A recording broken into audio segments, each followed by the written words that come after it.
Friends, connectivity to Chennai is being improved through upgrades in the East Coast Road and Grand Southern Trunk Road.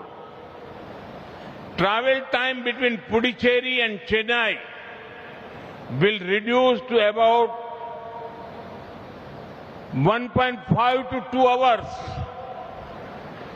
The Puducherry to Kadlur National Highway is already completed, and the Karaikal National Highway is being upgraded.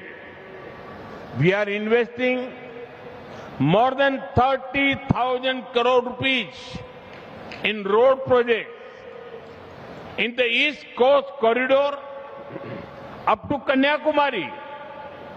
These projects link parts of Puducherry to major economic hubs like Chennai, Bengaluru, and Coimbatore. Such connectivity will significantly boost tourism, trade, and industry.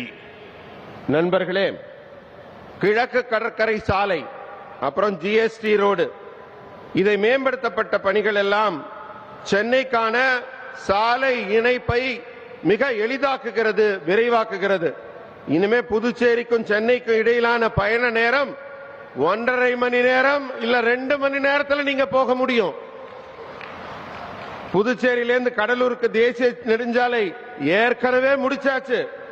மேலும் காரைக்கால் தேசிய நெடுஞ்சாலையும் விரைவாக முடிக்கப்பட்டு வருகிறது. கன்னியாகுமரி வரை கிழக்கு கடற்கரை சாலை திட்டங்கள்ல கிட்டத்தட்ட 30,000 கோடி ரூபாய் வரை முதலீடு செய்யப்பட்டிருக்கு. இந்த திட்டங்கள் புதுச்சேரியின் சில பகுதிகளை சென்னை, பெங்களூரு, கோயம்புத்தூர் போன்ற பொருளாதார மையங்களோட இணைக்குது. இதனால புதுச்சேரியோட பொருளாதாரம் மேம்படும். இந்த சுற்றுலா, வர்த்தகம், தொழில்துறை இது எல்லாத்தையும் இந்த சாலை மேம்பாடு உயர்த்தும். 1,26,00,000 மனங்களை வென்ற தந்தி டிவி யூடியூப் சேனல். தவிர்க்க முடியாத தம்ப்நெயில்ஸ், கலக்கலான கான்டென்ட்ஸ். நீங்களும் இந்த குடும்பத்தில் இணைய இப்பவே சப்ஸ்கிரைப் பண்ணுங்க. அசுரபலம் கொண்ட எங்கள் டிஜிட்டல் கரங்களில் உங்கள் விளம்பரங்களை சேர்க்க வாட்ஸ்அப் பண்ணுங்க. 8939888838. Email advttv@dttv.in.